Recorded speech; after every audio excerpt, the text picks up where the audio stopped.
হ্যাঁ, প্রিয় দর্শক, এই যে বাদলবাড়ি, আজকে এই যে আমার ভাই প্লাস আমার বন্ধু একসাথে 30 বছর চলাফেরা করছি, তাকে আজকে আখেরি শেষ বিদায় দিয়ে গেলাম তার দেশের বাড়িতে এনে সিরাজগঞ্জ ডিস্ট্রিক্ট মাদলা গ্রাম, এবং এই দরবারটার নাম বাদলবাড়ি, বিরাট দরবার শরীফ। এ জায়গায় 120টা চুলা আছে। এই জায়গায় রাত দিন 24 ঘন্টা চুলার মধ্যে আগুন ধরা থাকে, আগুন ধরাইতে হয় না। এই যে দেখেন, এই যে বাস্তব, এটা সকাল থেকে সন্ধ্যা পর্যন্ত হাজার হাজার লক্ষ লক্ষ লোক আসে, ঠিক আছে। আর এই জায়গায় পাকিয়ে মানুষকে খাওয়িয়ে থুয়ে তারপরে চলে যায়।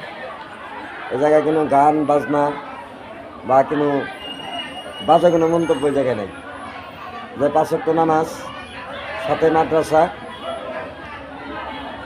সাথে আপনার মসজিদ, এটা বাদলবাড়ি দরবার শরীফ, এবং তেঁতুলতলা বলে 120টা তেঁতুল গাছ আছে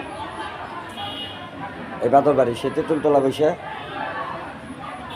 যিনি আউলিয়া ছিলেন বাদলবাড়ি, উনি এই যে বসে আবাদত করতেন। এই যে চোলা, এতটুকু দেখানো সম্ভব নয়, সন্ধ্যা হয়ে গেছে। আল্লাহ আমার অনেক নিয়ত ছিল, তাই বন্ধু লাশ নিয়ে আজকে এই জায়গার কবরস্থানে আসছি।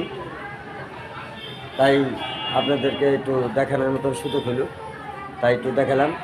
ভিডিওটা বেশি বেশি করে শেয়ার করে দিবেন। আসসালামু আলাইকুম।